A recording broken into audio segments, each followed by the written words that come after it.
Day number one, Donald Trump's campaign for president. He has lashed out at President Obama and our leaders, calling them weak and ineffective. Now, the billionaire businessman turned candidate says he's the leader we need, that he would take on world leaders like Russian President Vladimir Putin. And just moments ago, Donald Trump sat down with Bill O'Reilly. You say you and Putin are going to be close. Did Putin go up to your office, and did you guys bond or anything this week? He's in town. No, I didn't know anything about him coming to my office, but I will tell you that I think in terms of leadership, he's getting an A and our president is not doing so well. They did not look good together. What do you think Putin is up to in the Middle East? He's moving planes.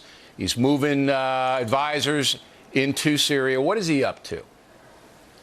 Well, we spent $2 trillion, thousands of lives, wounded warriors all over, and Putin is now taking over what we started. And he's going into Syria, and he frankly wants to fight ISIS, and I think that's a wonderful thing. You know, I said that a year ago, and everybody said, oh, that's terrible. If he wants to fight ISIS, let him fight ISIS. Why do we always have to do everything? The On the Record political panel is here from Time Magazine, Sam Jacobs, and from the Washington Post, Philip Bump. Philip, your thoughts on Donald Trump saying that leadership gives President Putin an A? I'm not surprised. I mean, as you pointed out from the very beginning of the campaign, he said that President Obama's done everything wrong. We're getting beaten by everybody. It sort of put him in a weird position now. I mean, he's not known for his consistency on his policy positions. He hasn't been terribly consistent on foreign policy in particular. But it puts him in the position of having to say Putin is doing the right thing here, even though most experts would agree it's against the interests of the American people to have Putin have more power and more space in the Middle East. Sam? Well, of course, Donald Trump sees a lot of himself in Vladimir Putin. You know, Trump has the helicopter, Putin the submarine. They're both star athletes. Trump is a golfer, Putin with the judo. I think he sees in Putin's style of leadership a style that he thinks he could bring to this country. Does he sort of, is it a little dangerous when you start giving someone like Putin, start giving him a grade of an A? Well, of course, he also said that Putin is nicer than he is recently. So in some grades, Trump is giving Putin lower than an A. You know, we saw Donald Trump release his tax plan yesterday. Now it's sort of a little bit of foreign policy tonight with Donald Trump. What do you think? I think that Donald Trump, he started his campaign predicated on the idea that he would figure it out. He was a natural-born leader who would go in and he would get stuff done. He got a lot of pressure to start nailing specifics. He's getting a lot more pressure now to start nailing specifics on foreign policy. I think part of what his conversation with Bill O'Reilly tonight was trying to do that. But I think that he is getting worse as a candidate as he's trying to nail specifics because people. But, you know, we jumped all over him saying he doesn't have specifics, and now he finally comes out with specifics. He did a tax plan, and now he's talking about foreign policy. Everyone says, what do you want? You know, we want more. The problem with specifics is then you have to defend them. You know, the people have scored Trump's tax proposals, said it would add $12 trillion to the national deficit. Those are real numbers that Trump has to go campaign and defend. All right, but how about his foreign policy when he says he'd be tougher on some of these issues, and he likes the toughness of Vladimir Putin? It's hard to understand what his foreign policy is, and as he says repeatedly, when he gets into office, he's going to renegotiate all these deals. So today it's let's get out of South Korea and Germany. Who knows what tomorrow it will be? I think if he were here, he said his foreign policy is he's going to say, was it make America great again? And I think that was what his foreign policy is. That, you know, whether it's negotiating business deals, he sees a lot of things through economics. Whether it's, you know, take the oil away from ISIS, that'll take away their money. Well, he also sees a lot of things without any nuance, right? He says he's going to be the most militaristic president that we've ever seen, yet at the same time he wants to be isolationist on Syria. It's just, there's a lack of internal consistency there that I think is partly just because he enjoys having people like what he's saying, and so he says things that he thinks people will like. Sam, he still is winning, number one. Well, it seems like this isn't a campaign for consistency. Why does numbers still stay so high?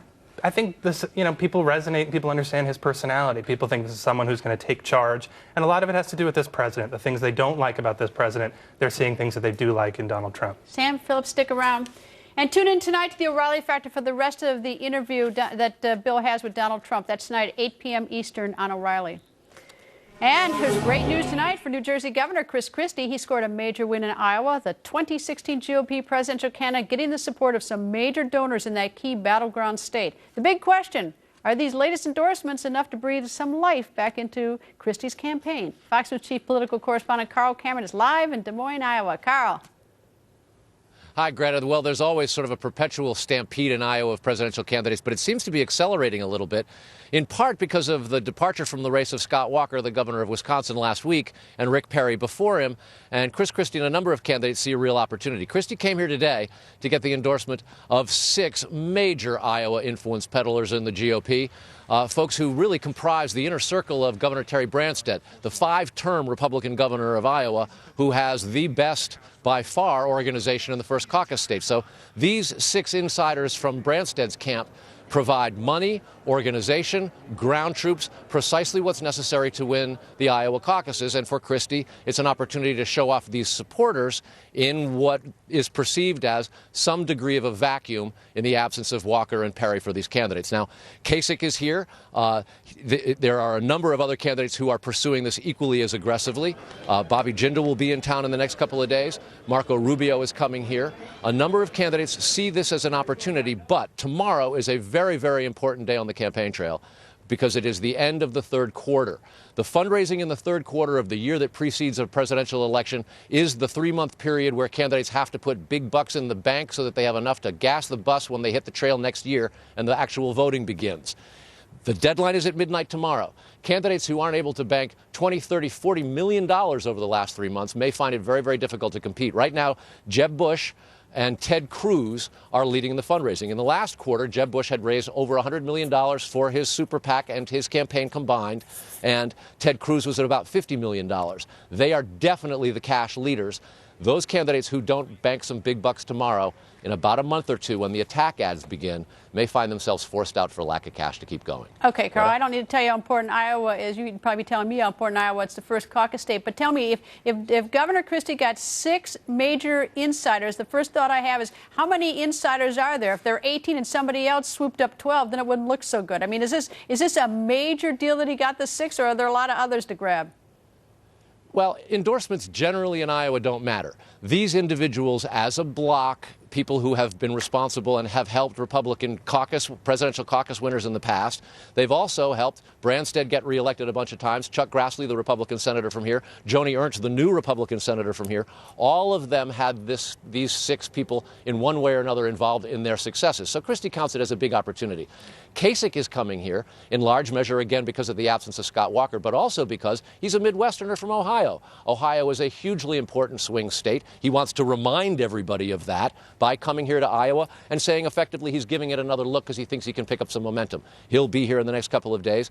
Bobby Jindal is another candidate who's been out here all year long, essentially campaigning in relative obscurity.